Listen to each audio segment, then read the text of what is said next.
안녕하세요, 김호준입니다. 자유한국당은 어제 이런 논평을 냅니다. 문재인 대통령의 동기동창인 이윤택 등 대표적 좌파 인사들의 성추행은 충격을 가져왔다. 이들은 전 정부가 지정했던 문학의 블랙리스트다. 미투 운동을 어떻게 이용하려 하는지 자백하고 있습니다. 여기서 그치지 않습니다. 어제 자유한국당 여성 의원들은 국회 정론관에서 문재인 대통령 조력자들의 일탈 행위에 대한 대통령 사과 촉구 기자회견을 한다며 이런 글귀가 적힌 팻말을 들었습니다. 미투, 대통령 절친 이윤택. 중앙일보 안혜리 논설위원은 어제 이윤택 관련 기사에 이런 문구를 씁니다. 대통령의 지인인 연극계 원로. 이 역시 의도가 뻔합니다. 보수정당 내의 여성 정치인들, 보수매체 여성 기자들은 이런 의도, 수작들을 오히려 강력하게 비판하고 고발해야 하는 거 아닌가요? 그게 어렵게 나섰던 여성들과 그리고 힘들게 찾아온 이 기회를 살리는 길 아닙니까? 아닌가요? 김어준의 질문이었습니다. 김은지입니다. 어제 하루에 다 쏟아져 나온 표현이에요, 이게. 대통령의 동기동창, 대통령의 조력자들, 대통령의 절친. 이런 게 이제 어제 제가 이야기한 건데. 근데 보수정당 여성 정치인들이 이런 의도에 단호하게 대처해야 한다, 오히려. 그런 거 아닙니까? 예.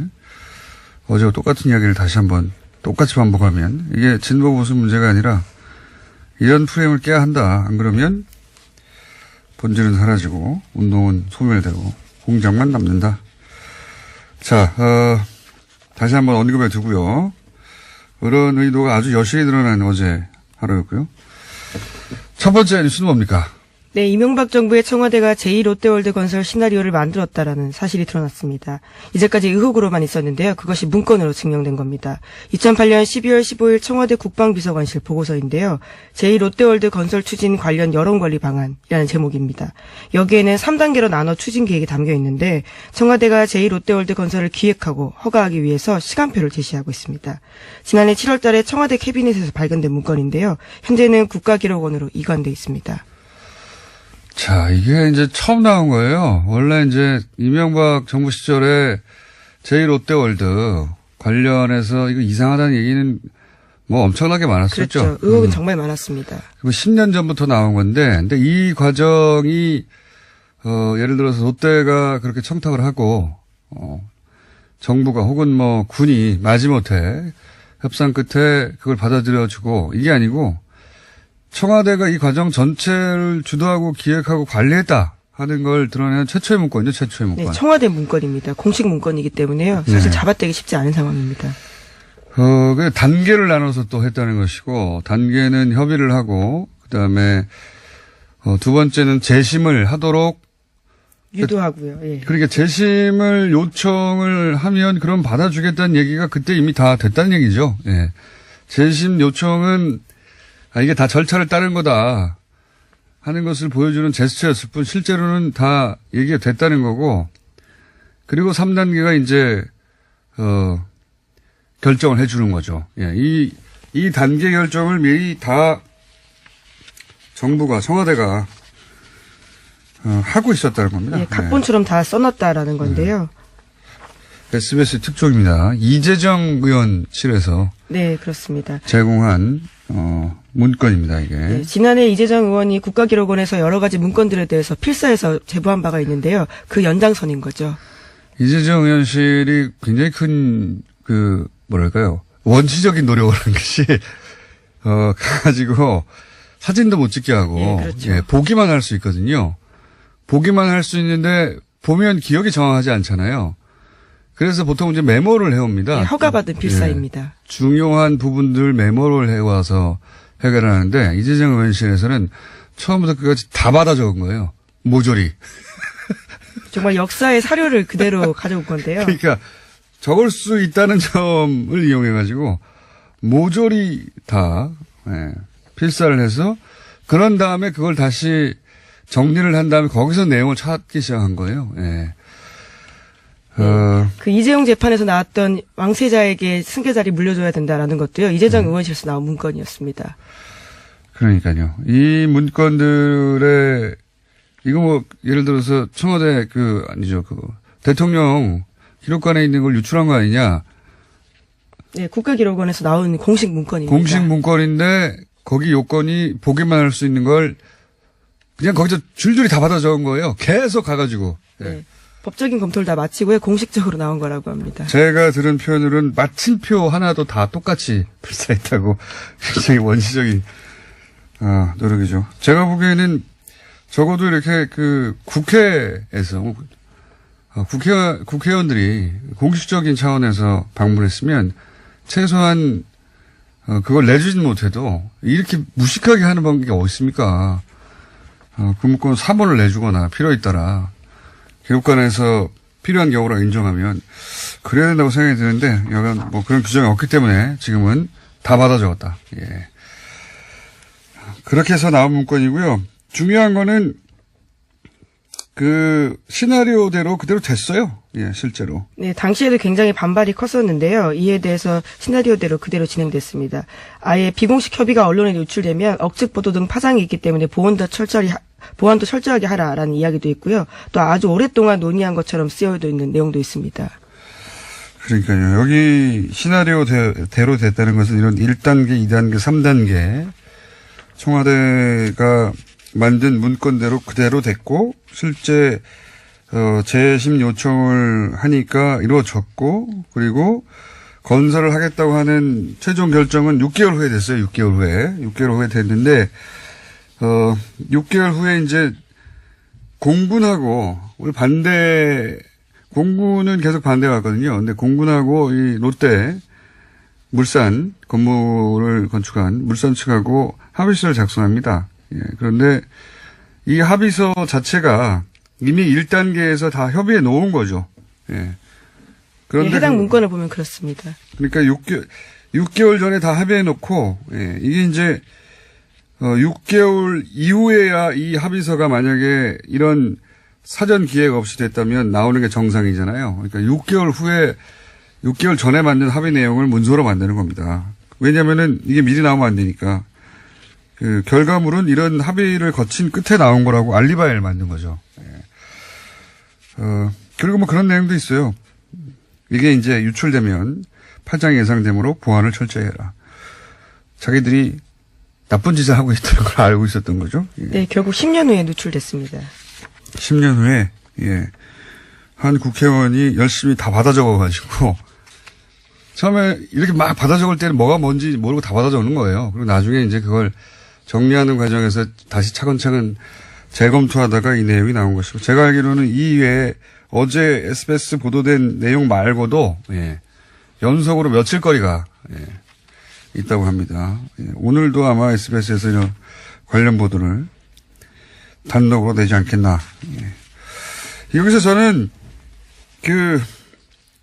공군이 찬성한 것처럼 나왔는데, 제가 알기로는 당시도 공군은 반대했고. 근데 실제로 위험하다라는 이야기가 파다 있거든요. 네. 예. 그리고 공군은 지금도 반대하는 거로 알고 있습니다. 그럼 공군 입장에서는 당연히 반대하는 사안인데, 이거를 이제 국방장관, 당시, 이상희 국방장관이었죠. 예, 그렇죠. 국방장관이 나서서, 안전에 문제가 없는 것으로, 판단한다고, 이렇게 얘기하면서 넘어간 거예요. 예. 네, 오른쪽으로 3도 정도만 틀면 문제 없다면서요. 말을 완전 바꾼 겁니다. 국방장관이 국방만 생각하면 되지 왜 재계 수건 사업을 챙겨줍니까? 예. 네. 그리고 제2롯데월드와 성남 서울공항은 직선거리로 5.7km밖에 안 떨어져 있다고 하는데요. 그렇기 때문에 전투기가 이착륙할 때 굉장히 위험한 곳이라고 합니다. 그러니까 좀 그런 얘기는 뭐 10년 내내 나왔던 얘기인데 보수는 안보다 이 자체가 거짓말이에요. 실제 이명박 박근혜 정부 때 국방비 계속 줄어듭니다. 예. 보수는 안보다 거짓말인 것이 이 국방도 장사를 위해서 팔아먹은 대표적인 사례예요, 이게. 예. 대표적인 사례고 이제 남은 건 이거죠. 그럼 대가가 뭐였지? 예, 무얼 주고받았냐가 결국 예. 핵심일 텐데요. 롯데와 이명박 전 대통령 사이에 어떤 것이 준 거는 중요하냐. 롯데월드잖아요. 제2롯데월드고. 그럼 받은 건 뭘까? 공짜는 없는 법입니다. 예. 지금 이제 뭐 다스 대납 관련해서 삼성 거론되고, 그리고 뭐 현대 거론됩니다. 다스 대납비 중에 뭐 10억 정도는 현대에서 나온 것이다. 뭐 이런 의혹이 있다는 보도가 있었죠. 그러면 롯데로부터는 뭘 받았느냐? 예. 저는 그 관련한 보도가 앞으로 나올 수 있다. 예. 고 봅니다. 큰 덩어리입니다. 이거 아주. 10년 동안 묵었던 의혹이 풀리는 첫 번째 고리가 지금 나온 겁니다. 예. 공식 문건으로. 자, 다음 뉴스는요? 네, 검찰이 이명박 전 대통령의 사의를 어제 소환 조사했습니다. 이상주 삼성전자 전무인데요. 서울중앙지검 특별수사 2부는 어제 이 전무를 불러서 이명박 정부 시절 인사청탁 명목으로 수억 원을 받은 혐의에 대해서 조사하고 있습니다. 그것을 받아서 이명박 전 대통령 쪽에 전달했는지를 물어본 건데요. 검찰은 어제 이 전무의 자택과 사무실도 압수수색했습니다. 삼성의 다스 대납 이야기 나온 첫날 제가 했던 이분이 앞으로 주목된다라고 제가 말씀드렸었는데, 지금은 삼성과 관련 의혹은 아니에요. 현재 의혹은 시중에 한 은행장이 될 수 있도록 인사청탁을 하고 돈을 줬는데, 그 돈을 이명박 전 대통령에게 전달한 통로가 아니냐? 예. 네, 그 사실을 지금 조사하고 있는 겁니다. 검찰이 압수수색까지 했다는 것은 단서가 상당히 구체적으로 있다는 얘기인 거죠. 예, 통로가 아니냐? 이런 거고요. 삼성과 연결고리는 아니에요. 근데 이제 제가 이게 처음 뉴스 나왔을 때 얘기했었지만, 이분이 이제 검찰 출신으로 삼성 화재로 입사를 했단 말이죠. 네, 현재도 삼성 소속입니다. 그런데 2008년에 삼성전자로 옮깁니다. 전자의 해외 법무 담당으로, 원래 삼성 화재 법무 담당이었다가 삼성전자의 해외 법무 담당으로 이 대통령 임기가 시작되자 옮기고, 그리고 이제 임기 말에는 전체를 총괄하는, 예, 팀장, 전무급이죠. 팀장이 됩니다. 요 기간. 여기서 옮긴 걸 주목해 봐야 된다. 저는 그렇게 보는 것이, 삼성전자는 전 세계에 거점이 있어요. 예. 전 세계와 또 해외 거래를 하고, 해외에서 뭔가 중간 심부름할 때 최적의 포지션입니다, 여기가. 최적의 포지션이라고 보고, 사실은, 이명박 전 대통령 임기 중에도, 예, 그런 역할에 대한 의혹들이 있었어요. 예, 의혹. 그 역할론에 대해서 그런 종류의 첩보가 있었고, 제보. 한참 추적해서 싱가포르에 갔었다는 얘기도 제가 말씀드렸는데, 스위스계 한 은행 관련해가지고. 하여튼 분명히 정황이 있었는데 결정적 물증을 잡기 어려운 프라이빗 뱅킹 특성상 어디까지만 진동하고 말았는데, 검찰이 이제 들여다볼 것은 그겁니다. 예. 지금 이제 시중은행 장이, 예, 인사청탁 명목으로 돈을 건넨 통로의 의혹을 받고 있다면, 삼성과 이명박 전 대통령과의 거래가 한 번은 있었다는 게 확인됐잖아요. 예. 사면을 고려로 해서 대납을 했다는 거. 거래 한 번밖에 없었겠는가. 그렇게 적은 액수로. 예. 요 앞에 롯데와도 이렇게 대규모 거래가 있을 어떤 정황의 문건이 나왔는데, 삼성 관련해서는 이제 막 시작됐다 다시 끝나는 게 아니라 저는 그렇게 봅니다. 네. 삼성전자에 간 것을 주목해야 한다. 네, 현재도 삼성전자에 있습니다. 자, 요건 앞으로 뉴스가 계속 나올 거라고 봅니다. 네. 자, 다음 뉴스는요? 네, 이시영 씨도 어제 소환됐다라고 말씀드린 바가 있는데요. 관련한 진술들이 조금 보도가 됐습니다. 다스는 큰아버지 것이고 지분이 없는 아버지가 다스에 관련 바는 없다라고 진술하고 있고요. 또 관련해서 도곡동 땅 돈 썼다라는 의혹에 대해서요. 큰아버지가 쓰라고 준 거다라고 주장하고 있다고 합니다. 뭐 이렇게밖에 말할 수가 없겠죠. 예. 지금 법적 대응을 이렇게 하겠다고, 예, 각을 잡은 것이고, 이렇게는 안 될 거다. 예. 이시영 씨도 제가 보기에는 기소를 면하기는 어렵다고 봅니다. 다만 이제 아버지가 불구속 기소가 되느냐 구속 기소가 되느냐에 따라 보통 이렇게 가족이 같은 사건에 같이 연루될 때 다 같이 보내지는 않거든요. 예. 그게 뭐 법에 그렇게 돼 있는 건 아닌데 우리 법 감정상 대부분 그렇게 해왔습니다. 네. 그렇기 때문에 아마 아버지가 구속 기소가 되면 아들은 불구속 기소가 되지 않을까. 혹은 뭐 아들은 아예 빼지 않을까. 자, 그건 전망입니다. 예. 하지만 혐의는 계속 드러날 것이다. 자, 다음 뉴스는요? 예, 다스 소식 하나만 더 전해드리면요. 이명박 전 대통령이 다스 회사 돈으로 사금 것처럼 돈 쓴 정황이 또 나왔습니다. 다스 전직 직원의 진술인데요. 다스의 돈으로 고가의 자동차를 사서 타고 다녔다라는 겁니다. 이게 뭐 액수가 중요한 게 아니고 다스 돈은 마음대로 개인적으로 유용하는 사적인 근무였고 그렇다는 의미는 주인이었다는 얘기. 뭐 그런 관련 보도고요. 이명박 전 대통령도 잠깐 기사에 등장했죠? 예. 네, 어제 천안함 기념관 찾아갔습니다. 그리고 거기서 찍은 사진도요, 자신의 페이스북과 이명박 대통령 기념재단이라는 홈페이지에 올렸는데요. 여기서 천안함 폭침 주범에게 국빈 대접하는 이 나라의 현실이 부끄럽다라는 식의 주장도 글을 썼습니다. 이건 이제 자유한국당 SAS를 치는 거예요. 예. 지금 김영철 박람과 관련해가지고 자유한국당이 전선을 크게 치고 나오고 있지 않습니까? 거기에 이제 숟가락을 얹으면서 나도 좀 도와달라고, 예, SOS를 치는 거죠. 지금 급합니다. 이분이 급해서 여기저기 SOS 타진을 하고 있으나 아무도 지금 도와주지 않고 있죠. 도와줄 수가 없어요. SOS를 쳐봐야 소용이 없습니다. 자, 다음 뉴스는요? 네, 김영철 부위원장이 어제도 미국과 대화의 문이 열려 있다라고 밝혔습니다. 김영철 부위원장이 정의용 청와대 국가안보실장과 오찬회동에서 이렇게 말했다고 하는데요. 그제도 문재인 대통령과 만난 자리에서 북미 대화를 할 충분한 용의가 있다라고 밝힌 바에 이어서 또다시 이렇게 이야기한 겁니다. 어제도 얘기했지만 지금 연일 이런 종류의 뉴스가 나옵니다. 미국과 대화문이 열려 있다. 뭐 백악관에서는 대화 조건은 비핵화를 하는 것이다. 기타 등등 계속 관련 발언들이 나오고 있거든요. 그리고 이제 이방카는 만나지 않는다 말을 했지만 어제도 얘기했듯이 북한의 북미 라인 책임자하고 미국의 대북 라인 책임자가 이방카 때문에 왔겠어요. 예. 이방카 때문에 온 게 아니라 괜히 온 게 아니다. 이런 사람들이 괜히 여기까지 날아서 보도는 안 됐지만 물밑에서 이미 접촉이 있었을 가능성이 저는 대단히 높다. 예.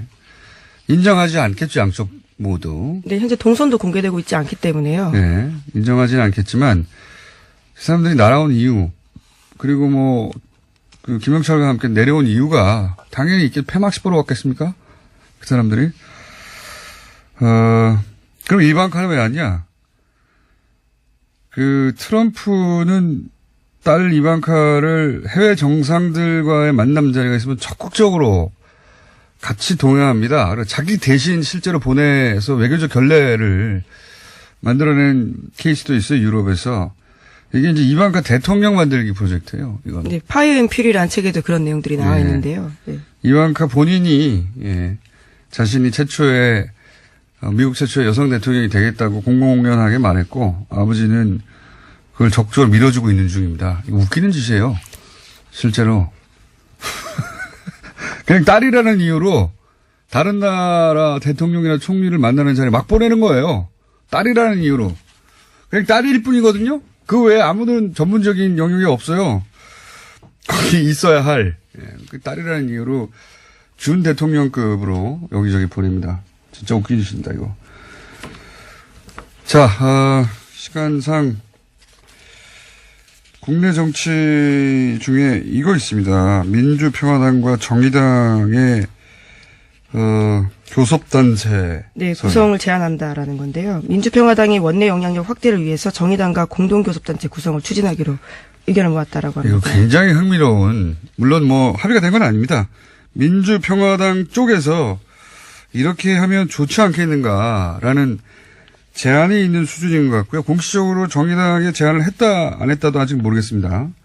근데 굉장히 흥미로운 것이 이렇게 되면 이제 정의당이 처음으로 원내 물론 뭐 정의당이 합의를 한다면 원내 교섭단체의 지위를 확보하는 거거든요. 최초의 경우입니다. 민주평화당 입장에서는 이렇게 할 이유가 명백히 있고요. 예. 다만 이제 정의당 내에서는 의견이 분분할 수 있습니다. 의견이 분분할 수 있는데 이건 뭐 정의당의 내부에서 결정한 문제이긴 한데 만약에 성사된다면 굉장히 새로운 지평이 열릴 것 같다. 저는 뭐 개인적으로 이런 실험이 성공했으면 좋겠지만 이건 정의당 쪽에서 민주평화당 내에서의 고민은 그다지 없을 것 같고 정의당 쪽에서 고민이 네, 많이 아직 되겠네요. 신중한 태도를 취하고 있다고 합니다. 곧 논의해보겠다라고 해서요. 그렇습니다. 이거 굉장히 흥미로운 주목할 만한 실험이 될 수 있다. 여기까지 하겠습니다. 시사인의 김은지였습니다. 감사합니다. 네. 하태경 최고위원과 스튜디오에서 만나야 되는데, 네.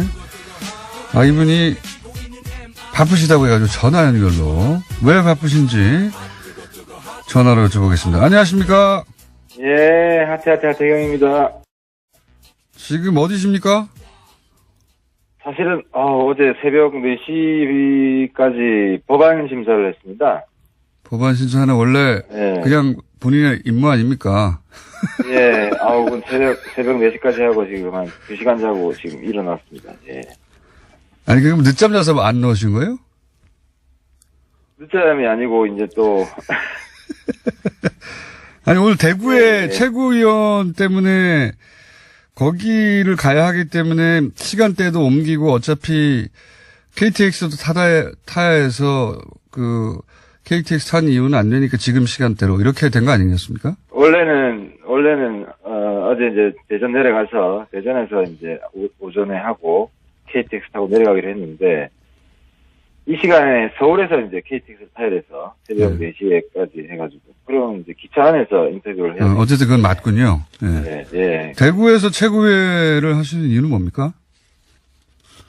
저희들이 지난번에 호남에서 했습니다. 전주에서. 예. 그래서 이번에는 지방을 돌면서 쭉 하는데 대구에서 하자. 대구에도 좀 분위기를 몰자.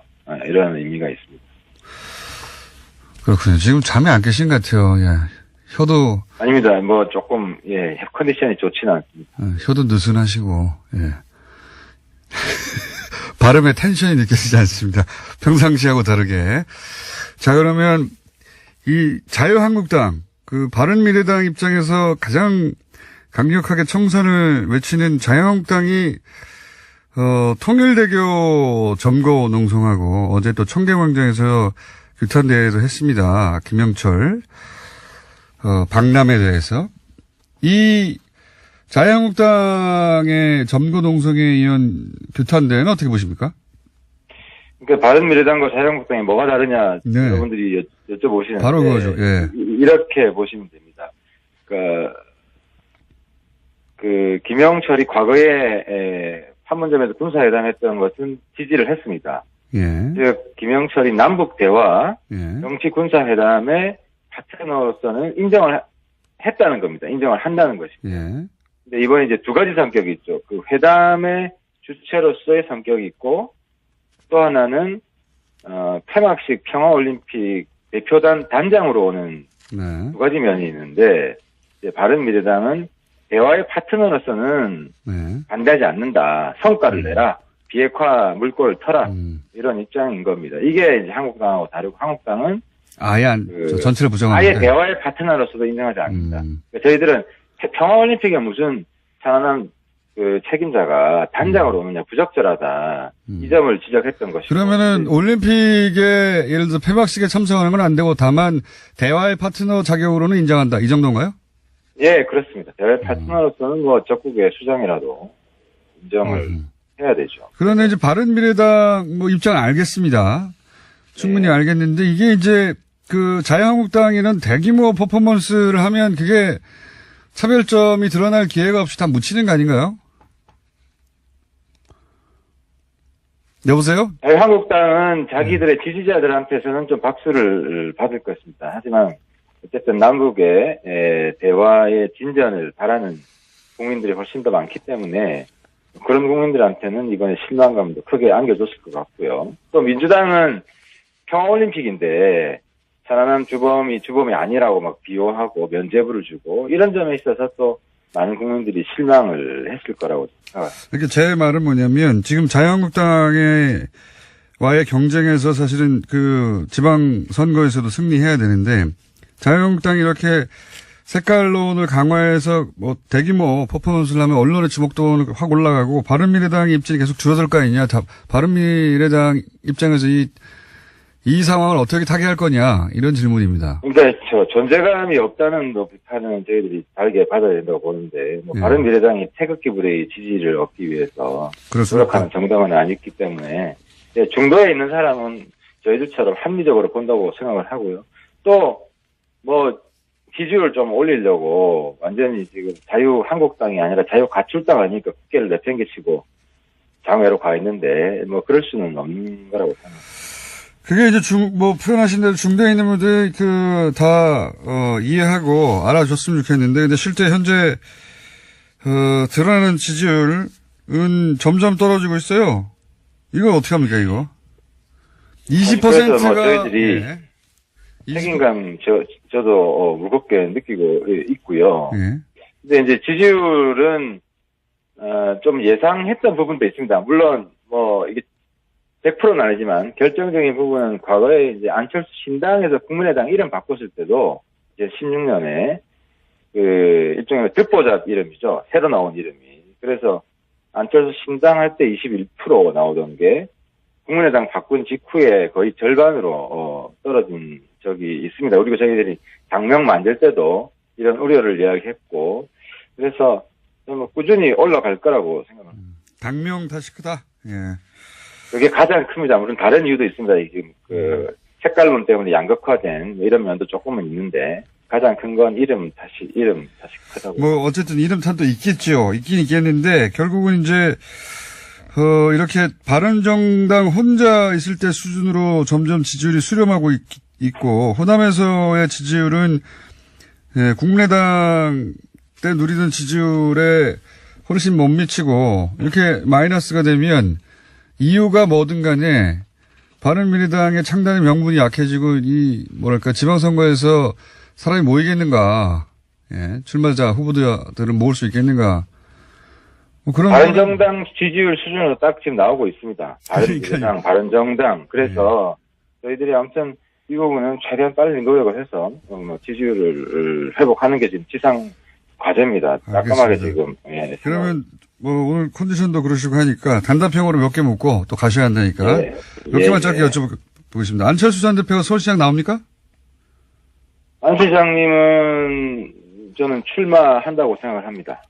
지금 본인이 선언해야 되기 때문에. 근데 본인이 그런 의사를 많이 밝혔고, 그래서 지난번에도 말씀드렸지만, 출마한다면 1순위는 서울시장이 될 거라고 생각을 합니다. 서울시장. 알겠습니다.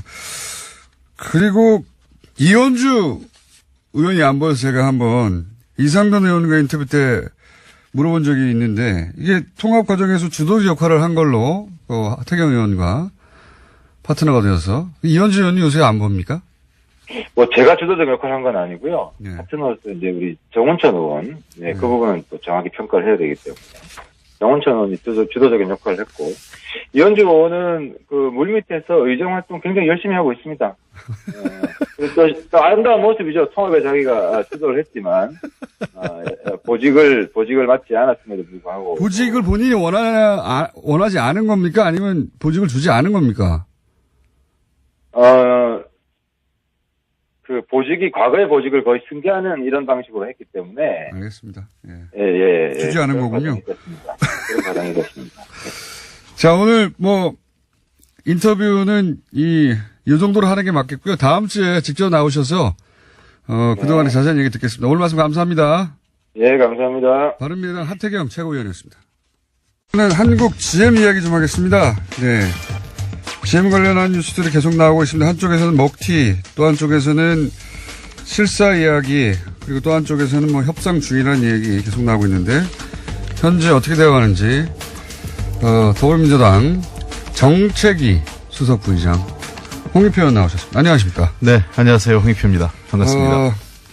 시간이 많지는 않기 때문에 한 15분 내에 현재 상황과 그리고 당의 입장과 예. 그다음에 앞으로는 어떻게 될 건지. 네. 만약에 시간이 좀 부족하면 저희가 3부에 조금 걸쳐서 드리겠습니다. 지금 어디까지 와 있습니까? 지금 베리앵글 사장이 와서 베리앵글. 예. 이름을 들을 때마다 웃겨요. 베리앵글이야 하게 되는. 매우 각이 있나? 네. 그래서 앵글 사장하고 협의해서 매우 각이 있나? 베리앵글. 이 영어로 아재 개그라는 건 처음 들어봤네요. 네. 그 협의를 했고 네. 지금 현재 단계에서는 정부가 그 3대 원칙을 밝혔죠. 그래서 첫 번째가 뭐죠? 일단은 대주주, 그러니까 GM 측이 책임 있는 역할을 해야 된다는 것이고, 네. 그 다음에 이해 당사자, 그러니까 대주주, 그 다음에 노조, 그 다음에 그 채권자, 네. 이런 그 이해관계자들이 고통을 분담해야 된다는 거. 다 같이 분담해야 된다. 그 다음에 세 번째는 지속 가능한, 그러니까 단기 임기응변식의 처방이 아니라 지속 가능한 경영 해법을 제시해달라. 이게 이제 정부의 세 가지 3대 원칙이고, 이런 기조하에 가장 중요한 것은 일단 한국 GM에 대한 실사, 경영 실사가 먼저 선행돼야 된다. 그래서 도대체 얼마를 지원해야 되고 뭐를 문제를 해결을 해야 이것이 지속 가능한지를 알아야 우리가 지원할지 말지를 결정하기 때문에 그 지금 3일 회계법인이 이걸 회계 감사를 할 예정입니다.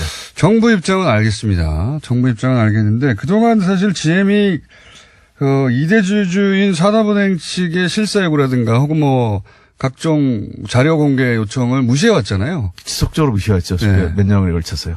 무시해왔는데 이번에는 다 원하는 건 내준답니까? 그게 아직 저희 솔직한 얘기로 이렇게 신뢰가 가지 않습니다. 지금까지 해온 행태를 보면, 네. 그러니까 말로는 그렇게 하고 또 GM이 실제로 과거 다른 해외에서 사례도 그러니까요. 보면 자기들이 원하는 것을 해달라는 것이 기본적인 목표가 있지, 솔직히 그 해당 정부나 해당 그 당시 이 사례를 보면 이 경영정보 투명하게 공개하는 것에서 매우 소극적이었습니다. 그러니까요. GM이 이제 우리나라에서 이런 방식으로 나 지금 튈 수 있어. 그러니까 지원해줘. 그리고 그 어떤 협박의 인질은 보통 이제 고용 문제를 삼는, 예. 예. 이런 방식을 우리나라에 처음 한 게 아니라 아주 오랜 세월, 그렇습니다. 예, 노하우가 쌓여 있는 곳이 아닙니까? 예. 그러니까 지원을 받고 지원이 중단되면 그냥 사정없이 떠나버리고 뭐 이런 것들이 반복되었죠. 지금 뭐 가장 지금 많은 예를 드는 게 호주 사례. 가장 최근에 얘기도 하고요. 예. 예. 호주 같은 경우 2000년 초에 그 호주 자동차 회사 인수하면서 지원을 홀든, 받아요. 예. 예, 2조 원 이상의 지원을 받았다가 이게 또 문제가 되니까 그 2013년에 다시 지원을 요청을 합니다. 돈 더 달라고. 예. 예. 근데 2013년 12월에 그 호주 정부가 어렵다고 하니까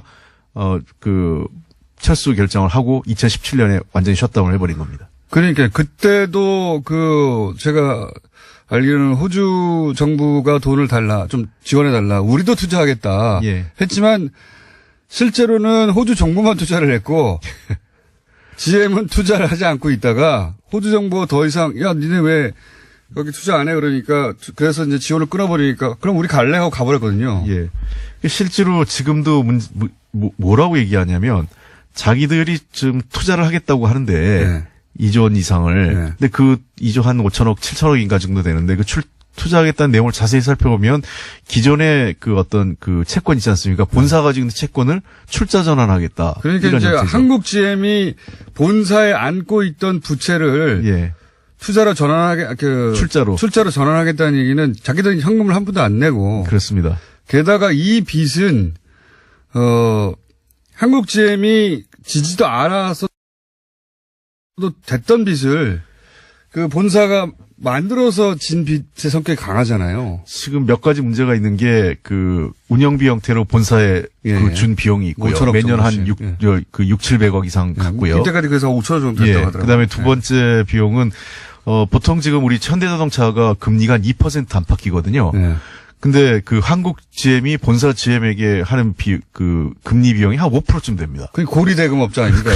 왜? 그러니까 그런 자기 비용- 자회사를 상대로 고리대금을 한 거 아닙니까? 그리고 지금 한국 GM이 훨씬 더 자본 잠식 빠지는 가장 큰 이유 중에 하나는 2013년부터 지금 그 법인 철수를 하거든요. 유럽에서요. 예. 쉐보레 법인이. 예. 그러니까 근데 원래 한국 GM의 자회사로 유럽 법인하고 러시아 법인이 돼 있는데 두 개의 법인을 철수하는 과정에서 부실 채권을 떠안습니다. 그러니까 비용을 다른 나라에서 철수하는데 들어갔던 비용을 한국 GM에 떠넘겨 버린 거 아닙니까? 예. 그렇게 해서 만들어진 부채잖아요. 그렇습니다. 근데 그걸 출자로 전환한다는 게 한국 GM이 애초에 영업을 잘못해서 예.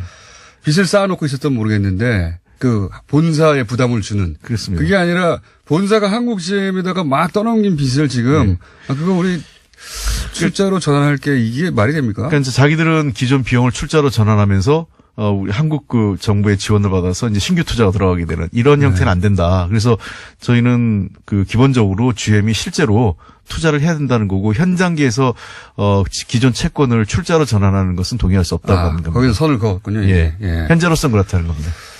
그렇군요. 그리고 이제 실사도 그동안 제대로 받은 적이 없고 다른 나라 사례에서도 그래서 실사도 이것도 제대로 자료를 안 주면 방법이 없잖아요. 사기업이니까. 예. 그래서 저희들도 좀 강력하게 이번에 근데 지원을 받으려면 그러니까 어떤 세제 지원이나 금융 지원을 받기 위해서는 전제 조건이 우리가 도대체 이 경영 상태가 어떤지 밑빠진 독에 물 붓기가 아니라 돈이 뭐 예를 들면 1조 원이든 뭐 5천억이든 들어갔을 때 이 회사가 정상화될 수 있다는 가능성이 있어야 되지 않겠습니까? 그래야 국민의 세금이 들어가는 건데 그런 위해서는 실사가 정확하게 이루어져야 된다는 거죠. 그건 뭐 당연한 얘기인데 이거 참 그렇게 GM이 다른 나라 정부를 상대로 해왔던 전례가 있기 때문에 네. 게다가 GM은 이제 정치적 상황도 많이 이용하잖아요. 사실 이번에 개인적으로 네. 저 개인적 입장에서 매우 불쾌한 거는 매우 불쾌하죠. 설날을 앞두고 설날. 군산공장 폐쇄하고 그리고 우리 정부가 문재인 정부 출범한 이후에 가장 중요한 정책 과제가 일자리 늘리기 아니겠습니까? 네. 그걸 딱 지방선거 앞두고 그러니까요. 일종의 이제 5월 달에 한다고 하니까. 정책으로 활용한다는 거는 그러니까 이렇게 되면 당연히 호남 지역의 의원들이 우선 군산공장 폐쇄 얘기가 나오니까 하고 또 부평이든 창원이든 관련된 지역 국회의원들이 자연히 고용 유지를 위해서 어떻게든 지원하자라는 얘기가 나올 수밖에 없지 않습니까? 네. 그리고 또 야당에서는 이걸 기회로 뭐 마치 문재인 정부 책임론 하는 거고 이게 말도 안 되는. 그러니까 이게 사실 문재인 정부가 출범한 지 얼마 됐다고 이 문재인 정부 그리고 책임론. 2013년부터 만들어진 부채거든요. 기본적으로. 지금 매년 적자가 14년부터 해서 17년 작년까지 해서 4년 연속 그 영업 적자를 봤거든요. 그래서 작년 말로 지금 완전 자본 잠식 상태입니다. 이거 굉장히 어려운 문제입니다. 지금 그 일반인들의 기본 정서는 이거 먹고 튈 거니까 그럼 뭐 지원해줘 이렇게 쉽게 얘기할 수 있지만 정부 여당은 그렇게만 판단할 수는 없는 거니까. 그렇습니다. 그거는 뭐 꼭 정부 여당이 아니더라도 우리가 야당이라도 그랬을 고민할 텐데 왜냐하면 GM을 포함해서 전체 지금 고용 인력 협력사까지 하면 지금 한 2만 명이 넘는 2만 2천 명 정도 추산을 하거든요. 그러니까 본사가 셧다운하게 되면 문을 닫게 되면 1차 협력사, 2차 협력사, 3차 협력사면 그 관련인 이 종사자가 어마어마하게 늘어납니다. 그러니까요. 예. 그 자동차 산업이 그런 특징이 있기 때문에 특히 다른 나라도 정부가 대부분 이렇게 GM에 끌려다녔거든요. 똑같은 협박을 하는 거거든요. 이거 사람 당신들 이게 대량 해고 이어지고 뭐 산업이 무너지고 지역 경제가 망가질 텐데 버틸 수 있겠어? 뭐 이렇게 나오는 거잖아요. 지금 어떻게 합니까 이거? 뭐 이렇게 방송에서는 시사 방송이나 이제 논평가들은 이거 돈 주면 안 된다거나 이런 얘기 할 수 있지만 그 정치권에서 또 책임이라는 게 있기 때문에 특히 군산 같은 경우 매우 심각한 위기에 있습니다. 지금 이게 군산은 단순히 한국 GM 문제뿐만 아니라 그 현대중공업 문제가 있었거든요. 그 조선소가 그 문을 닫는 경우도 있었기 때문에 지금 작년부터 해서 고용 상황이나 지역 경제 상황이 매우 어렵거든요. 실제로 군산 공장은 제가 현실적인 판단하면 회생 자체가 매우 불투명합니다. 이미 GM은 군산 공장에 대해서는 타협의 여지가 없어요. 문을 닫겠다는 겁니다. 거기 끝난 것 같고요. 그래서 군산은 끝났고 창원하고 이 부평 공장도 지금 GM의 얘기는 50만 대 유지하겠다라고 하잖아요. 이게 굉장히 눈 가리고 아웅인데 지금 이 공장이 인수한 이후에 한국 GM이 50만 대 이하를 생산한 적이 없어요. 그러니까 50만 대를 유지하겠다는 거는 네. 감산하겠다는 거고 네. 실제로 부평 공장이나 창원 공장까지 구조조정을 하겠다는 의미죠. 그러니까 많은 분들은 와 50만 대 유지하는 거야? 앞으로 계속 갈 건가 본데? 예. 이런 생각을 할 수 있는데 그게 아니다. 그러니까 예. 손해보는 건 아무것도 없어요, GM은 예. 지금. 아무런 손해를 보지 않고 정부에 최소한 1조 정도는 내놔라 이거죠. 그렇습니다. 예. 그러니까 참 아이러니한 거죠. 원래 한참 제일 많이 생산할 때가 한 90만 대 이상 생산한 적이 있었어요. 한국 GM이. 근데 작년에 지금 60만 대 정도 했거든요. 그러니까 50만 대를 유지하겠다는 거는 감산하겠다는 거고 그것도 신차가 나왔을 때 50만 대를 유지하겠다는 거니까 그 40만 대 수준으로 다운할 수도 있는 거예요. 떨어질 수도. 그리고 또 다운 시켜놓고 아니 지금 팔리질 않는데 어떻게 하냐고. 예. 네. 이거 당하기 어려워요. 예, 지금 그 GM 자체가 경영이 글로벌 경영이 매우 어려워. 상대적으로 경쟁력이 많이 떨어져요. 그리고 제가 한 가지 짚고 싶은 거는 네. 일부 이제 홍준표 대표도 그렇고 야당이나 특히 조선일보가 마치 우리나라 노조 때문에 이게 진짜 말도 안 되는 겁니다. 예. 진짜. 그러니까 이거는 정말 항상 기업이 잘못되면 노조 책임부터 먼저 얘기하잖아요. 예. 저희들도 저희는 고통분담 하라고 얘기합니다. 예. 고통분담 노조도 해야 되니까요. 그러나 이번 한국 GM의 문제는 철저하게 GM의 글로벌 경영 실패에 나온 거라는 거죠. 이거는 노조하고 아무 상관이 예. 없어요. 근데 정부 야당에서 이게 노조 문제를 해주면 GM은 얼씨구나 하죠. 예. 임금부터 깎을 기회라고. 실제로 GM이 해외에서 31개 공장이 있는데 부평하고 창원은 10위권 이내예요. 경쟁력이. 군산만 조금 중하위권인데 군산도 디트로이트보다 높아요. 근데 군산이 저렇게 경쟁력이 떨어진 이유는 감산하니까 생산이 자동차 물량 자체를 줄이고 그런 상태니까 군산의 경쟁력은 당연히 떨어질 수밖에 없는 거죠. 군산 공장을 닫을 계획을 하고 물량을 안 준 거다. 이렇게 지금은 봐야 되겠죠. 그렇습니다. 그게 왜 그러냐면 아까 말씀드린 유럽의 수출법인 철수했지 않습니까? 네. 그러면서 유럽 수출의 전문 공장이었거든요, 군산이. 네. 그래가지고 작년 해가지고 한 14만 대가 줄었어요, 수출이. 거기에 직격탄을 군산 공장에 맞은 거죠. 이게 2013년 정도부터 아마 한국에서 이렇게 물러날 수도 있다. 한국에서 이제 그런 계획을 차근차근 세운 것 같고 그게 예. 이제 때가 왔다 싶어서 이렇게 확 지르기 시작한 거. 그렇습니다. 이게 정확하게 보입니다. 나쁜 게 뭐냐면 2017년 10월을 기준으로 해서 우리 산업은행이 지금 2대 주주잖아요. 산업은행이 GM에 이제 그 모든 경영에 개입할 수 있는 권한이 이 권리가 정지된 겁니다. 그러니까 매각을 막을 방법이 없어진 거죠. 그 시점까지 차근차근 상황은 준비해 놓고. 예. 그러니까 빼먹을 거 빼먹고 여러 가지 자기가 조건을 만들어 놓은 상태에서 이제 딜을 하는 거죠. 설날과 지방선거를 딱 맞춰서 일정. 지원해 줄래? 아니, 우리 문 닫을 거야. 이거를 이제 2017년 10월 지난 적절한 시점에서 발표를 한 거죠. 인질극이죠, 이게 사실. 저는 그렇게 보니까 인질극이구나, 협박이구나, 이렇게. 요청이 아니라 협박이다, 이렇게 생각이 드는데, 그러면 정부 여당은 최소한 한 푼도 안 주고 끝낼 수도 있다, 이런 시나리오 있긴 있습니까, 혹시? 실사 가장 결과를 극단적이긴 보면. 하지만. 가장 극단적인 경우는 그렇게 되는 거죠. 왜냐하면 끌려다니지 않겠다는 겁니다. 그건 명백한가요? 예. 여러 부실 채권 관리하는 거에서 지금 산업은행 책임론도 좀 있는데요. 지난번 대우조선 해양 문제도 있고, 그다음에 이번 한국 GM 문제도 우리가 투명하게 이 기업을 살릴 수 있다는 전망이 없는 속에서 돈을 넣는 거는 저희들은 동의할 수 없습니다. 그래서 이번 문제만은 결코 GM에게 일방적으로 끌려다니지 않겠다. 근데 그러기 위해서는 정말 이 야당과 이 언론의 도움이 필요한데 언론과 야당이 도리어 GM을 도와주고 있어요. 그러니까요. 노조 얘기를 자꾸 하고 있고 예. 바보들이에요.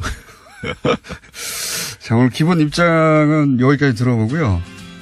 저희 한 번 더 모시겠습니다. 네. 앞으로 이 사안은 계속 나올 것 같아서 여기까지 듣겠습니다. 홍익표 정책위 수석 부의장이었습니다. 감사합니다. 네, 감사합니다. 그래서 가장 화제가 됐던 팀 하나를 꼽으라면 아마도 여자 아이스하키 대표팀이었습니다. 네. 오늘 여자 아이스하키 대표팀의 선수 3분을 저희가 스튜디오에 직접 모셨습니다. 굉장히 어렵게 모셨어요? 아닌가? 자, 3분을 모셨는데 소개해드리겠습니다. 신소정 선수. 네, 안녕하세요. 네. 그리고 조수지 선수. 안녕하세요. 조미안 선수 나왔습니다. 안녕하세요. 조미연입니다. 라디오를 굉장히 즐거워하면서 우선 본인의 포지션 소개해 주세요. 네, 안녕하세요. 저는 골리 포지션을 맡고 있습니다. 그러니까 흔히 골키퍼라고 네. 하는 아이스하키에서는 골리라고 해요. 네. 골리 신선우 선수. 조수지 선수는 저는 이제 공격수인데요. 네. 아이스하키는 공격수가 이제 윙이 있고 센터가 있어요. 네. 레프트 윙, 라이트 윙이 있고 센터가 있는데 전 센터를 맡고 있습니다. 센터는 가운데겠죠? 네. 자, 그리고 조미연 선수는 네, 저는 디펜스라고 하는 수비를 맡고 있습니다. 수비수도 이렇게 좌우 가운데가 있어요? 왼쪽, 오른쪽이 있어요. 네. 레프트, 라이트. 가운데는 가운데는 네, 골리가 네. 하는 것이고 골리가. 워낙 많은 선수들이 뒤집박죽 나와가지고 맞아요.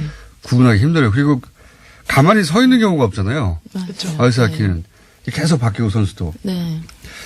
자, 일단 어려운 자리에 와주셔서 감사하고 어려운 자리였습니까? 제안을 받고 처음에. 처음이어가지고 네. 네, 잘할 수 있을지 조금 많이 걱정했어요. 그래서 세 분을 한꺼번에 부른 거예요. 감사합니다. 누군가 한 사람은 잘하겠거니 하고. 자, 워낙 말들이 많았잖아요. 그렇잖아요. 처음에는 당연히 단일팀 얘기 나왔을 때 당황했죠. 그렇죠. 당황하고 걱정했죠. 네, 많이 그러니까요. 모르는 친구들이고 게다가 같이 응원해 왔고 본인들이 하자고 한 게 아니니까 네. 처음엔 다 당황했죠. 그래서 처음에는 그냥 지나가겠거니 했어요. 그냥 음. 묻혀지겠다. 왜냐면 그 전에 한 4개월, 5개월 전에도 이제 당일팀 얘기가 나왔었는데 네. 이제 뭐 되게 흐지부지했죠. 네, 흐지부지됐죠. 네, 이번에도 뭐 되겠어? 네, 처음에는. 맞아. 네. 그죠. 왜냐면 딱 올림픽이 거의 한 달도 안 남은 시점에 또 그러니까요. 얘기가 나와서 왜냐면 종목팀 선수는 그런 게 말이 안 되는 네, 거기 팀 스포츠고. 때문에 네. 그래서 또 그냥 흘러가겠지라고 생각했던 것 같아요. 그죠. 네. 근데 이제 정작 탁 됐을 때는 처음에는 걱정과 불만과 또 그리고 과연 이게 되겠는가 하는 여러 가지 우려, 뭐 부모님들도 걱정하셨고 감독님도 걱정하셨고 그랬죠. 네. 네. 많이 걱정하셨죠. 그죠. 거기까지 많이 보도됐어요. 많이 보도됐는데 이제 보도가 제대로 안 된 건 뭐냐면 훈련이 이제 같이 시작되고 그리고 대회가 시작되고 그때부터는 오히려 도대체 안에서 어떻게 돌아가는지 네. 그때부터는 보도가 안 됐어요. 네. 그렇죠. 궁금한 것은 그때부터입니다. 우선 처음에 이제 북한 선수들하고 같이 훈련했을 때는 어색하기도 하고 이상했죠. 용어도 다 다르지 않았나요? 그죠. 네.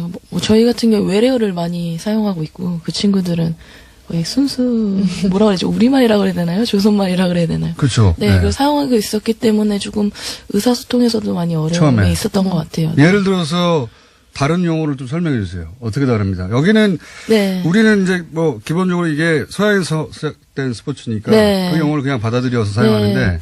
이제 골리 같은 경우는 또 골리라는 용어 자체가 문지기이고요. 그것까지는 이해가고. 네, 또 뭐 슛 같은 경우는 쳐넣기. 쳐넣. 네. 그렇게 얘기해요? 천하 그렇게 얘기합니까? 네, 예를 들어 이제 우리는 만약에 찬스가 있으면 슛 하잖아요. 네. 그렇죠. 거기서는 천하. 쳐넣. 네, 막. 적나라하네요. 맞는 말은 맞는 말이에요. 천하. 네. 또 다른 게 뭐가 있습니까?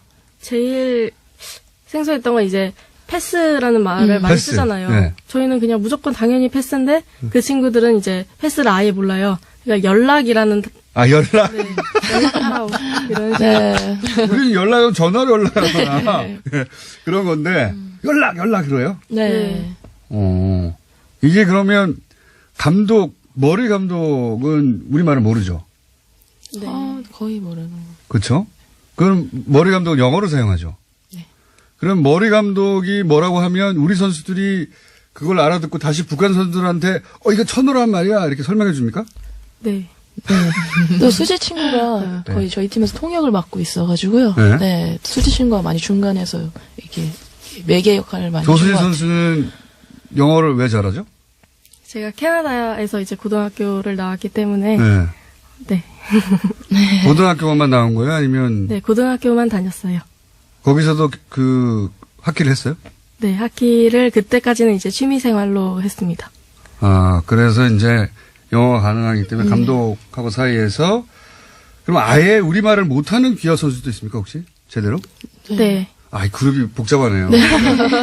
아이스하키 이제 저변이 우리가 그렇게 넓지 않다 보니까 여자 아이스하키 영어를 거의 모국어처럼 사용하는 기아 선수가 있고, 그렇죠. 예, 뭐 이민 2세대 정도 되겠네요. 그죠? 네. 근데 그 친구들은 영어 머리 감독하고 통화되는데 말이 되는데 나머지 한국 선수들하고 잘 안 되고, 네. 네. 그리고 한국말만 하는 선수들이 있고, 그렇죠. 네.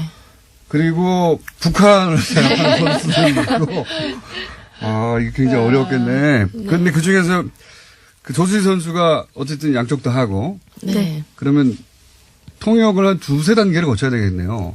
그렇죠. 이제 한국말, 영어를 감독님이 말씀을 하시면 네. 제가 한국말로 이제 통역을 해주고 영어를 하는 친구도 알아들었지만 또 그쵸, 한국말 이제 하는 친구 못 알아들었으니까 말해주고. 말해주고 이제 한국말로 하다 보면 이제 저희가 외래어나 이런 걸 많이 쓰기 때문에 네. 하키 용어 자체가 북한 선수들한테는 또 설명해줘야 되고. 그러면 또 설명을 해주고. 이거 천억키야, 천억키. 네. 연락하란 말이야, 연락. 이렇게. 거꾸로 북한에서 쓰는, 용어들도 많이 배웠겠네요. 그렇죠. 그죠. 네. 완전 짬뽕인 상태에서. 네. 그래서 저희가- 많이 조금 힘들었던 것 같아요. 소통하는 문제에 있어서. 네. 소통부터 처음에 힘들었구나. 네. 나이대는 비슷했죠. 네, 20대 초반으로 서로 다 거의 또래여가지고요. 네. 더 어울리는데 그나마 좀 쉽게 어울렸던 것 같아요. 네. 처음에 이런 그 어색하고 불편하고 하는 과정이 어떻게 그 변해갔어요? 예를 들어서. 우선은 초반 한 2, 3일은 이렇게 서로 이렇게 섞여서 훈련도 안 하고요. 밥도 이제 따로 먹었는데 밥도. 이제 그 이후에는 이제 같이 밥도 자리에 같이 섞어서 먹고 훈련도 이제 같이 시작하면서 이제 친해진 것 같아요. 많이 친했어요? 그죠. 네. 아무래도 운동이란 힘이 좀 큰 것 같은 게 서로 몸을 부대끼고 또 이제 훈련을 잘 하려면 또 대화도 많이 해야 되기 때문에 또 그 과정에서 많이 친해진 것 같아요. 네. 그래요? 네. 그리고 저희가 원래 이제 23명이 쓰는 라카룸이었는데 그 친구들이 이제 와서 같이 운동을 해야 되니까 35명이 쓸 수 있도록 라카를 개조해 주셨더라고요. 그래서 이제 앉을 때도 북한 친구, 저희 남한 친구, 북한, 남한 이렇게 섞어서 앉을 수 있게 자리도 그렇게 배치해 주셔가지고 얘기도 하면서 친해졌던 것 같아요. 많이 쉬었어요? 네. 그런 기간이 한 일주일 정도 걸렸어요? 서로 친해지고. 일주일도 안 걸렸던 것 같아요. 그래요? 네. 이렇게 대화를 하면서 이 친구들이 마음의 문을 열고선 이렇게 대화를 하는 게 느껴졌어요. 그러다 보니까 저희도 대화를 조금 마음의 문을 열고 하기 시작하고 그러다 보니까 급속도로 많이 친해진 것 같아요. 훈련할 때 서로 예를 들어서 훈련했던 방식이 다르거나 아니면 뭐 용어가 다르거나 시스템이 다르거나 여러 가지가 달랐을 거 아니에요. 이런 문제도 해소되어 갔어요? 머리 감독의 작전의 방향이라든가 뭐 이런 것들을 북한 선수도 이해해야 되잖아요. 또 뭐를 강조하는지도 이해해야 하고. 그렇죠. 예, 그런 걸 이해해서 이제 팀 원으로 녹아 들어가는 것도 처음엔 쉽지 않았어요. 처음에는 네. 그게 얼마 정도 걸렸어요? 사실 얼마 안 되는지 하지만 뭐 자연스럽게. 이게 자연스럽게 자연스럽게 됐던 것 같은데 완전히 또 녹아들었다. 그 너무 짧은 시간이었기 때문에 그렇겠죠. 예. 또 그렇게 말하기도 좀 그렇고. 네. 그 기간 내에 할 수 있는 정도까지는 되었다. 이 정도로 그죠, 말하면. 네. 그 전에 이제 저희가 뭐 아시안 챌린지컵이나 네. 이 작년 세계 선수권이나 재작년 때 이제 북한 친구들이랑 이제 경기를 하러 네. 이제 만난 적이 세 차례 정도 상대 있었는데 팀으로. 네. 네. 근데 그 당시에는 이제 이런 상황이 아니라서 네. 마주쳐도 눈도 안 마주치고 다 인사를 상대 해도 팀이니까. 예. 인사를 해도 받아주지도 않고 뭔가 이제 완전히 나뉘었어요 남과 북이. 그래서 뭐 전혀 의사소통이나 이런 걸 할 겨를도 없고 그냥 저희를 아예 다 피했었거든요 그때는. 근데 이번에는 이제 올림픽으로 이제 단일팀으로 출전을 하다 보니까 그 친구들이 올 때 자체도 이제 마음의 문을 활짝 열고 먼저 다가와 주더라고요. 먼저. 네. 네. 먼저 다가왔다는 건, 그리고 세 분이 목소리가 구분이 안 돼요. 그래서, 본인이 이제 처음 라디오 나오는 건데, 나중에. 네, 친구들한테도 자랑도 해야 되고, 나중에 다운받아서 보관도 해야 되는데, 네. 저는, 조수지입니다. 이렇게 중간중간에 한 번씩 얘기할 때, 저는 신소정입니다. 말할 때 해주시면 듣는 분들도 좋아요. 예. 네. 먼저 마음을 열고 다가왔다는 건 어떤 뜻이에요? 우선 밥 먹을 때 보통 20대 여자 예. 이제 친구들이 할 수 있는 대화 같은 것들 있잖아요. 뭐 남자친구 몰라요, 자네. 아, 그래? 남자친구 뭐 대해서도 물어보고 아, 뭐 서로?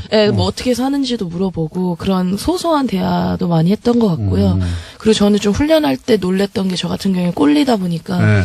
이제 약간 그 꼴리 한 친구가 왔어요. 당연히 근데, 있겠죠, 그쪽. 네, 근데 이제 배우려는 자세가 오픈되어서 왔더라고요. 그래서 더 배우고 싶어 하고 더 궁금한 게 굉장히 많더라고요. 그래서 많이 물어보고 또 많이 대답도 해주고 해서 이 친구들이 정말 마음을 많이 열고 왔구나 이 생각이 많이 들었었어요. 처음부터 네. 신소정 선수였고요. 그런 순간을 느낀 적이 있어요? 아, 자세가 완전히 우리가 예상했던 거하고는 다르게 오픈된 상태로 왔구나. 이제 조수진 선수. 네. 바워라는 하키 브랜드가 있는데, 이제, 북측 친구들은 그 브랜드를 이제, 이번에 뭔가 신을 수 없게 되었어요. 그러니까, 이제, 스키예요? 아, 이게 스케이트예요? 신발? 네. 네. 근데 이제 하키 선수한테 스케이트가 제일 중요하잖아요. 그렇겠죠. 그리고 적응하는데도 많은 시간이 필요해서, 바꾸려면은 뭐 대회 한 6개월 전에는 최소한으로 이제 바꿔서 적응을 시키는데 이 친구들이 오자마자 스케이트를 다시 또 타다가 바꾸게 되었어요. 어렵겠다. 근데 올림픽을 뭐 일주일도 안 남겨두고 이제 바꾸게 되었는데 네. 솔직히 저희라면 불평불만을 할 수도 있었던 상황이었는데 그 친구들은 어쩔 수 없다고 생각하면서 감사하게 되게 또 이제 받고 열심히 그거에 적응을 해 나가려는 모습이 많이 보이더라고요. 근데 중간중간에도, 계속 발이 불편하다고. 그렇겠죠. 새 신발인데. 네. 그죠. 그게 그냥 일반 구두도 새로 신으면 딱딱하고 불편한데. 네. 선수 스케이터는 더 그럴 거 아니에요? 네, 길이 들여져야 되기 때문에. 네. 고생 많았겠다. 어허. 그렇게 해서 이제 저는 그 단을 못 받고 한일전하고 마지막 게임 봤어요. 한일전하고. 스웨덴전이었죠? 네. 한일전에서 첫 골을 넣었잖아요. 네. 네. 그 전까지는 8대0으로 졌죠. 네. 아, 첫 경기도 봤구나. 네. 첫 경기도 5대0까지 보고, 예, 안 봤어요, 더 이상. 안 봤는데, 네. 두 경기까지는 8대0으로 지고 나서, 이게 이제 손발을 맞춘 지 오래되지도 않았고, 긴장도 많이 됐을 거고, 실력이 평상시보다 안 나온다. 이렇게 저 혼자 생각하며. 저 혼자 생각하며. 또 한일전은 또 안 볼 수가 없으니까 봤는데 첫 골이 나왔잖아요. 1대0 상황에서 1대1이 됐던가요? 그렇죠? 2대0 상황. 2대0 상황에서 2대1이 됐던가요? 네. 그 첫 골 때 선수들이 엄청 좋아하고 그리고 제가 따로 본 영상은 그 경기가 끝나고 나서 첫 골을 넣었으니까 기뻐하는 건 경기 중에 기뻐하는 건 당연한데 끝나고 졌잖아요. 네. 졌는데도 첫 골 넣었다는 사실 그 자체로 엄청나게 축하하던데. 네. 그렇죠? 네. 그랬죠. 8대0으로만 이렇게 지다가 예. 한 왜냐면- 골이 일단 네. 들어가니까. 예. 왜냐면 사실 현실적으로 저희가 정말 냉정하게 객관적으로 판단하면 지금 저희가 올림픽을 지금 나오는 친구들과의 차이는 사실 수준 차이가 조금 있기 때문에 거기에서 이제 첫 골을 또 터뜨렸고 또 네. 특별히 또 한일전에서 이제 첫 골을 터뜨렸다 보니까 좀 많이 좋아했던 것 같아요. 네, 엄청 좋아했어요. 네 엄청 좋아요. 한 골 넣었는데 우승한 것처럼 막 기뻐하더라고. 막. 근데 그 골, 랜디가 이제 그 골을 넣어주고 저희의 이제 흐름이 저희 쪽으로 바뀌었었거든요. 제가 느끼기엔. 네. 그래서 이제 저희도 뭐 올림픽 경기에서 할 수 있다 이런 마인드가 그때 생겼던 것 같아요. 자신감도 처음으로 생겼고. 네 이제 그걸 계기로 조금 그 다음 이제 한일전 이후로 좀 네. 저희 흐름이나 분위기도 많이 좋아졌고. 골차가 줄어들었어요. 네 그죠. 지긴 졌지만 네. 골차가 줄어들고 네. 스웨덴전에서도 골을 넣었잖아요. 네. 네. 그 첫 번째 넣었던 골에 그 팩이라고 합니까? 퍽. 아, 퍽 참. 네. 퍽은 보관한다면서요. 네, 거기 토론토에 명예전당이 있는 곳에서 네. 이제 뭐 퍽이랑 뭐 저희 직접 입고 뛰었던 이제 저지나 이런 걸 보관한다고 하더라고요. 네. 한 골 넣고 보관되는 건 영원히 없을 거예요. 근데 영원히 보관돼. 그러니까 네. 그래서 저희도 그 얘기 듣고 조금 저희가 정말 역사적으로 좀 뭔가 기여를 하는구나 조금 느꼈던 것 같아요. 그 어느 순간에 우리가 굉장히 이게 중요하고 상징적인 게임을 뛰고 있구나 그런 생각을 하게 간 순간들이 있어요. 이기고 지고도 중요하긴 하죠. 당연히 선수로 나갔으니까. 네. 근데 말씀하셨다시피 이제 그 남자 아이스하키 팀이나 여자 아이스하키 팀이나 사실은 세계 최고 수준하고 좀 격차가 있긴 있잖아요. 아이스하키 역사가 오래되지 않고 해서. 네. 어느 순간 이게 뭐 한 골도 중요하고 이기는 것도 중요하지만 이거 굉장히 중요한 이게 경기다. 그런 생각을 하게 되는 순간들이 있었어요.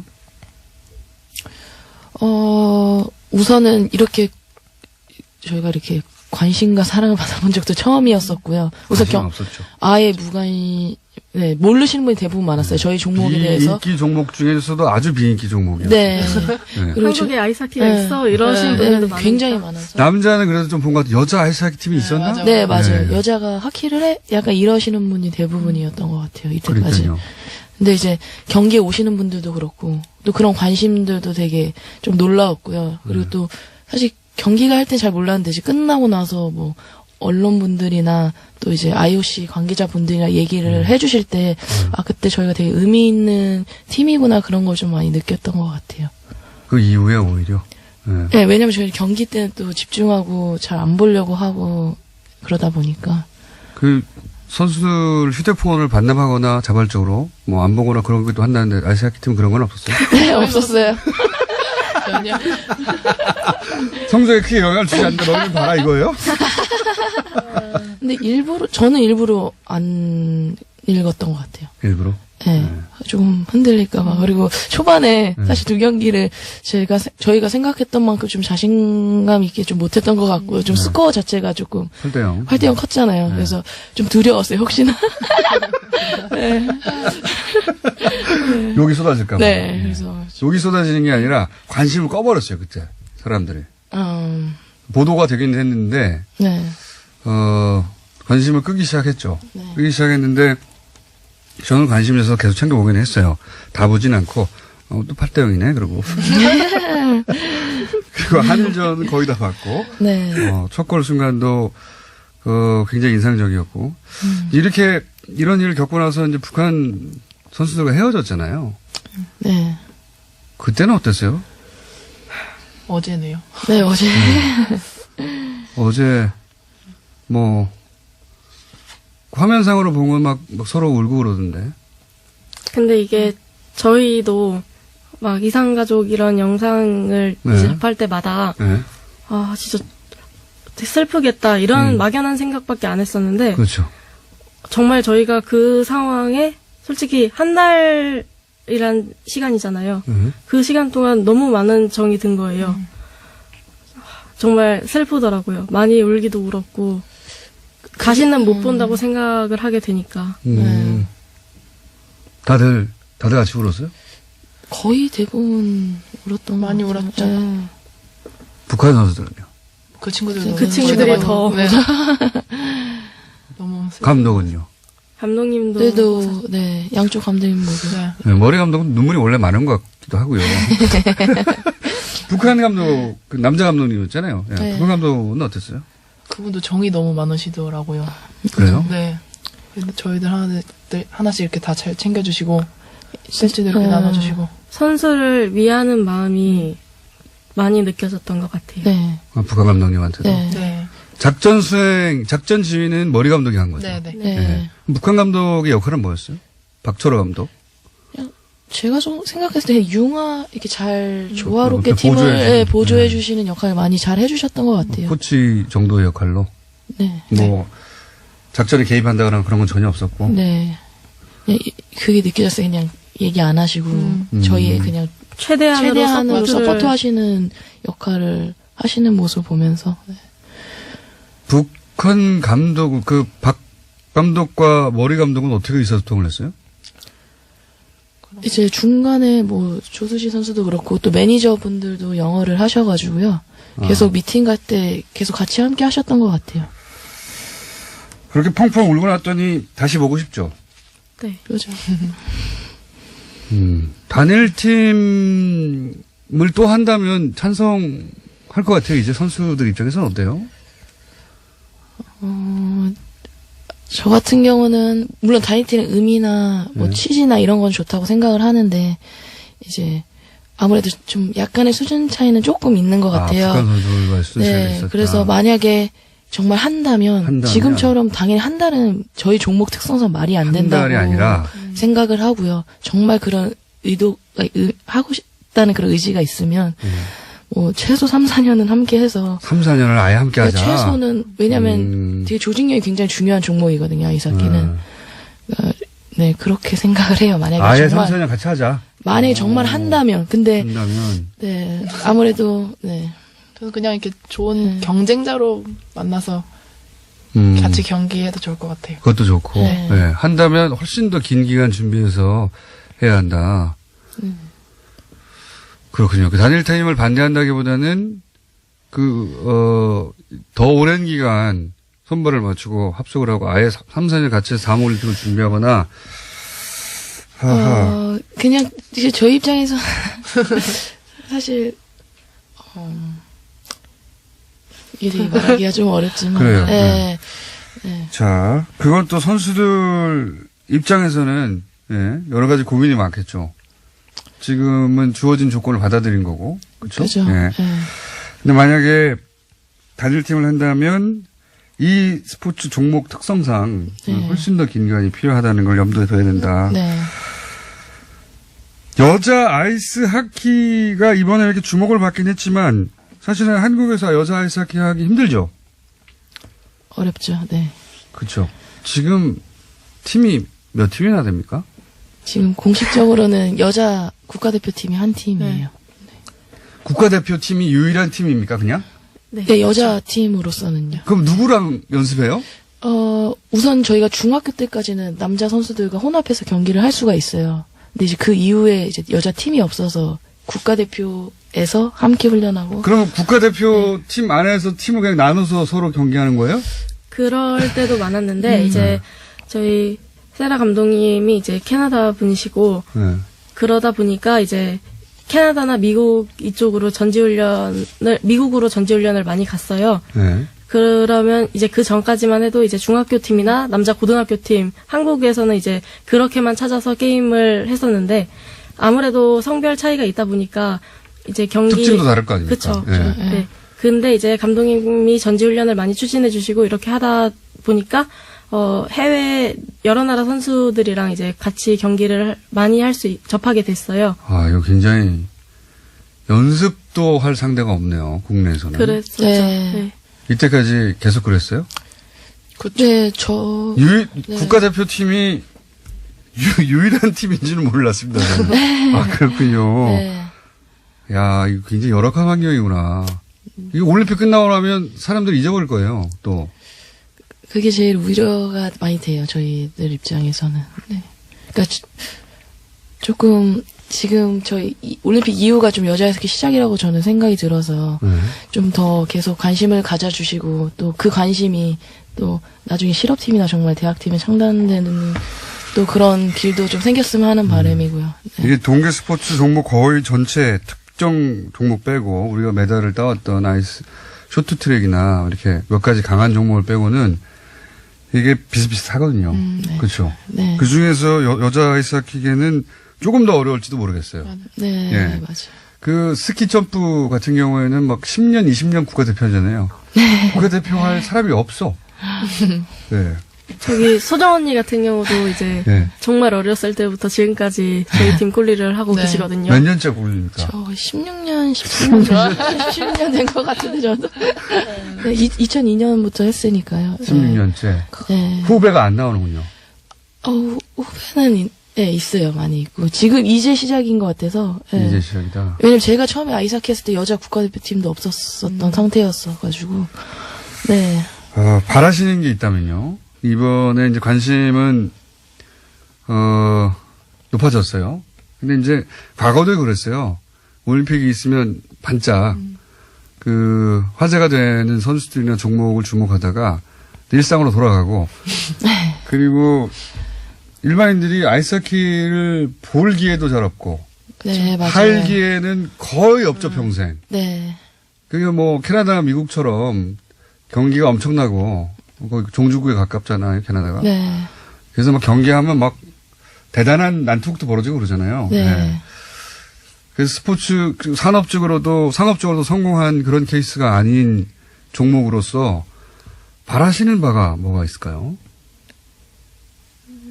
저 같은 경우는 사실 이번 올림픽을 계기로 좀 많은 국민들이 여자 아이스하키가 있구나를 있구나까지는 알았어. 네, 그런 계기가 됐으면 좋겠다고 생각했어요. 그거라도 저희한테는 되게 큰 거였거든요. 있구나. 근데 이제 그거는 저희가 성공했다고 생각을 해요. 거기까지 성공했어요. 네. 근데 이제 그 이유가 이제 중요한 것 같아요. 그 이후에 저희가 또 어떻게 또 보여드리는지도 중요할 것 같고 또 네, 열심히 해야죠. 그래서 네. 뒷마무리가 굉장히 약하네요.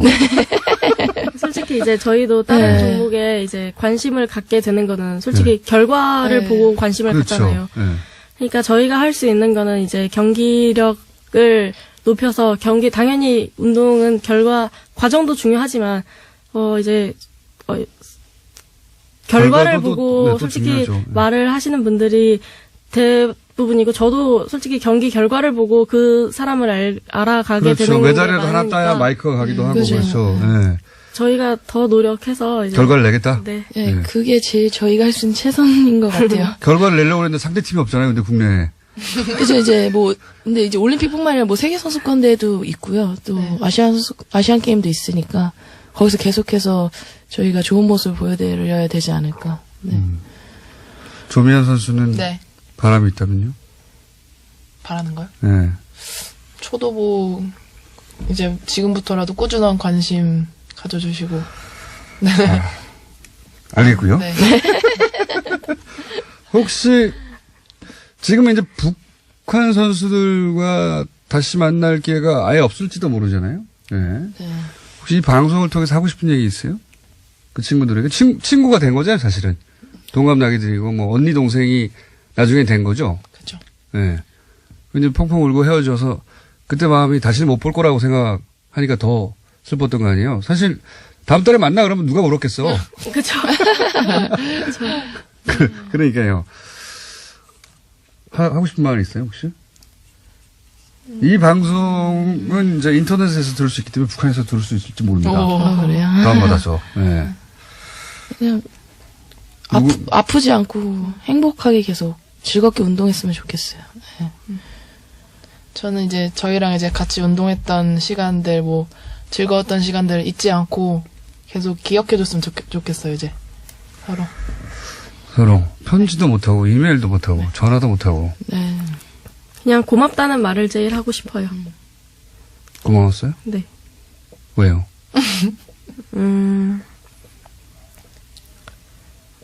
솔직히 이제 그 친구들이 여기 온 거잖아요. 네. 그리고 뭐 그 친구들도 뭐 정말 오고 싶어서 막 이렇게 한 것도 아니고 상황에 따라서 그 친구들도 오게 된 건데 여기 와 있던 순간 모든 순간 그 친구들이 열심히 해준 게 보였고 저희를 먼저 배려하는 모습이 보였고 그냥 그 친구들이 뭐 정치나 이런 걸 떠나서 그냥 되게 순수한 스포츠인으로서 저희한테 다가와줬던 것 같아요. 알겠습니다. 오늘 여기까지 하고요. 이 여자 아이스 하키 단일팀이 뭐 성적을 내거나 경기가 있어야 또 초대할 텐데 언제 초대할지 잘 모르겠어요. 모르겠는데 머리 감독님을 저희가 또 한번 초대해 보려고 하거든요. 예.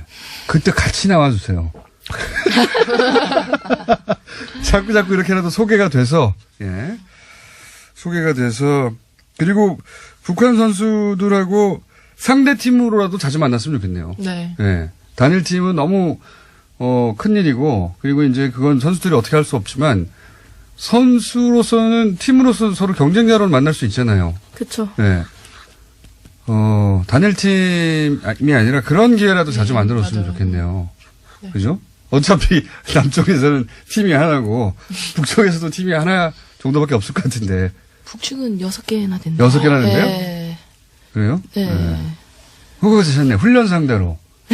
일단 그거라도 해봤으면 어떨까 하는 생각을. 그건 괜찮죠? 네. 자, 여기까지 오늘은 하겠습니다. 예, 어렵게 모셨습니다.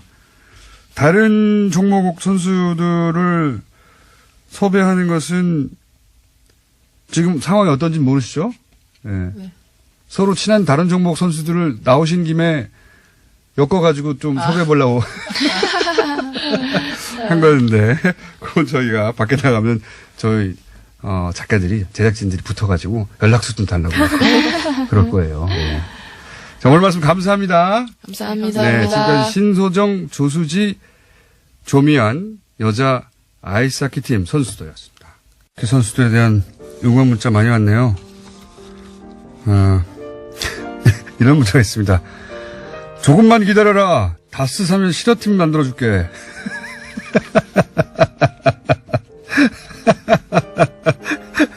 플랜 아이스하키의 개를 결성해서 해결해 준다고. 예.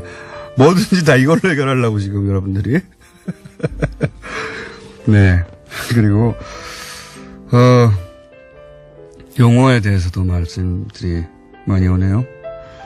그리고 아마 지금보다 세월이 지나면 지날수록 자랑스러운 기억으로 남을 것이라고 하는 문자도 많습니다. 그리고 가장 큰 충격은 그 공장장을 가까이서 얼굴을 본 게 아니겠는가. 그들 정신세계에 큰 충격을 남겼을 것이다. 인터뷰 내내 겁이 질리는 목소리에서 느껴진다. 예. 사람들 참 너무하네요. 직관했다는 분들, 직접 봤다는 분들 수시전을 문자도 많이 왔고요. 문자 많이 옵니다. 네. 아이스하키 대표팀. 모든 비인기 종목이 마찬가지지만, 예. 이런 팀들이 계속 지속 가능하도록 할 정책이나 이런 게 있었으면 좋겠습니다. 뭐, 항상 나오는 얘기인데, 그 시간도 따로 마련해서 한번 다뤄보겠습니다. 그리고 GM 관련 문자 굉장히 많이 왔습니다. 노조가 귀족이면 경영진은 왕족인가? 예. GM은 어차피 떠난다. 이런 문자 많네요. 차라리 그 일조를 실업 대책에 쓰세요. 이런 문자들 많이 왔습니다. GM에 대해서도 문자가 항상 많이 옵니다. 저희가 다루지 않을 때도. 앞으로도 GM 관련 계속 다루겠습니다. 여기까지 하겠습니다. 자, 지금 저희 월요일 날 외신을 다루는 코너는 하청공장을 만들어가지고 지금 주가를 올리고 있습니다. 아시죠? 무슨 소리요? 모르시는구나.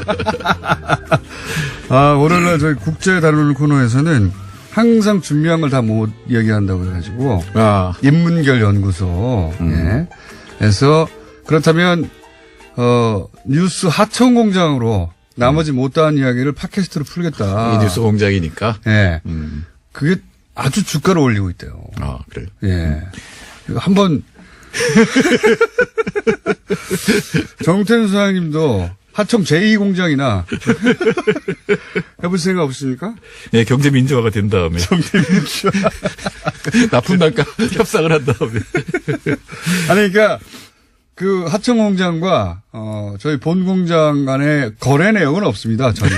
거래 내용은 없고 자체적으로 돌아가는데 예. 이름을 그렇게 정하고 여기서 소개하니까 방송을 듣다가 다 못 들었다 하는 부분들은 찾아서 들으시는 거죠. 그 숫자가 생각보다 많아서. 네, 한국 GM이 부채가 없는데 유일한 부채가 이 모기업에서 빚을 낸 거예요. 그러니까 말이죠. 그러니까 공장에서 하청 공장 빚 떠줍니까? 그런 걸 할 생각이 들었어요. 그래서 인문결 연구소에서는 아주 열악한 환경 속에서 예. 혼자 앉아서 마이크 대고 얘기하다가 최근에 한 분 더 구해가지고. 예. 소장님도 한번 생각해 보십시오. 네네네. 맨날 가입자 뭐 일주일에 몇 명 안 된다 하지 마시고.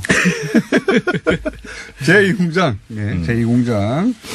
그 연구소 돌아가시면 그 이야기 듣고 연구소 소속된 분들이 하자고 할 수도 있어요. 네, 많이 늦게 날 수 있는데 돈을 만들 방법이 없어요.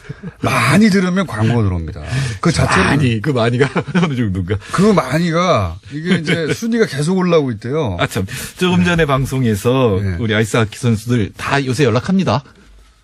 아프간하고? 네, 전화도 할 수 있고. 근데 개별적으로 하기는 어렵겠죠. 선수들. 네, 물론 선수들이면 감시를 한다면 모르겠지만 네. 사실은 어떻게 전화해요? 휴대폰으로 하는 예, 연변, 그러니까 국경 부근에 가면 바로 전화가 되고. 아니, 그럼 전화하려고 북경 연변까지 가야 되잖아요. 아니, 그래서는 아니고. 네. 또 하나는 이제 중국을 통해서도 하고 다, 네. 여기, 오신 분들 다 합니다. 전화할 수가 있기 아니, 때문에. 그거는 이제. 이메일도 할 수 있고 다 할 수 있어요. 소장님이 이제 정부에서도 일해 보시고 그 루트를 아시는 거고. 아니요. 탈북자들도 한다니까요. 아니, 그 탈북자들은 그쪽에 살다 온 분들이고요.